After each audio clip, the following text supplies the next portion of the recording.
Oke.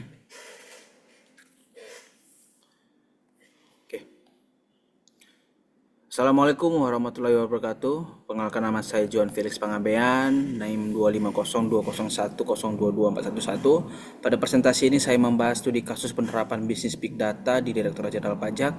Fokusnya adalah dashboard resiko wajib pajak, yang dimana dashboard ini digunakan untuk mengolah data wajib pajak dalam jumlah besar, lalu menghasilkan risk scoring untuk menentukan treatment, mulai dari edukasi, pengawasan, pemeriksaan, sampai analisis awal pemeriksaan bukti permulaan apabila terdapat indikasi pelanggaran serius.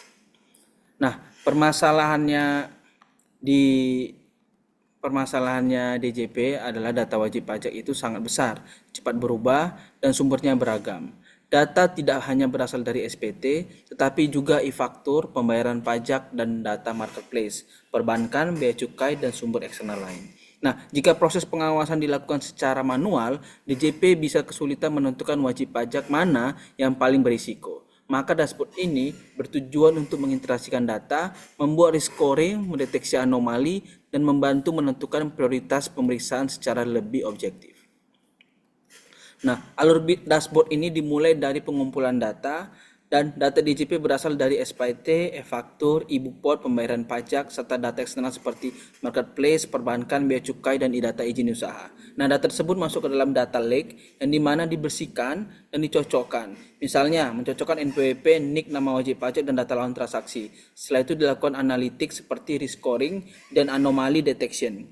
Kemudian hasilnya akan tampil di dashboard berupa daftar wajib pajak beresiko, penyebab resiko, potensi pajak, dan rekomendasi treatment. Nah, ini adalah contohnya. PT Nusantara Digital Niaga melaporkan omset dalam SPT tahunan sebesar 80 miliar. Namun menurut data marketplace menunjukkan transaksi 135 miliar dan arus rekening masuk 145 miliar. Dashboard juga menemukan pajak keluaran rendah, pajak masukan tinggi, serta transaksi dengan supplier beresiko. Dari beberapa indikator tersebut, sistem memberi skor risiko 88 dari 100, sehingga masuk kategori risiko sangat tinggi. Artinya, wajib pajak ini perlu divalidasi lebih lanjut dan menjadi prioritas treatment.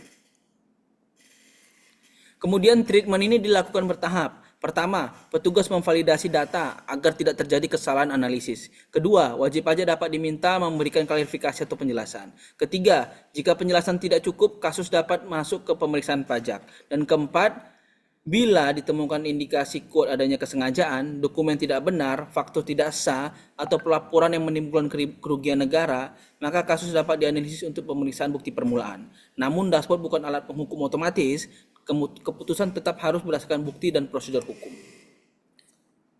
Nah, dampak posisi dashboard ini adalah pemeriksaan menjadi lebih tepat sasaran, pengawasan lebih cepat, tax gap lebih mudah ditemukan, dan bagi DJP ini juga mendukung pengambilan keputusan yang berbasis data. Namun tantangannya cukup besar, terutama dalam keamanan data, kualitas data, integrasi sistem, risiko salah deteksi, dan kebutuhan SDM yang memahami pajak sekaligus analitik.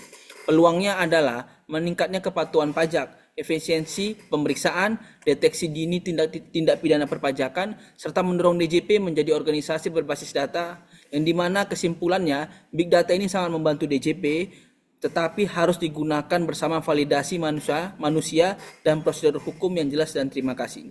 Sekian presentasi dari saya. Mohon maaf jika ada salah kata. Selamat pagi.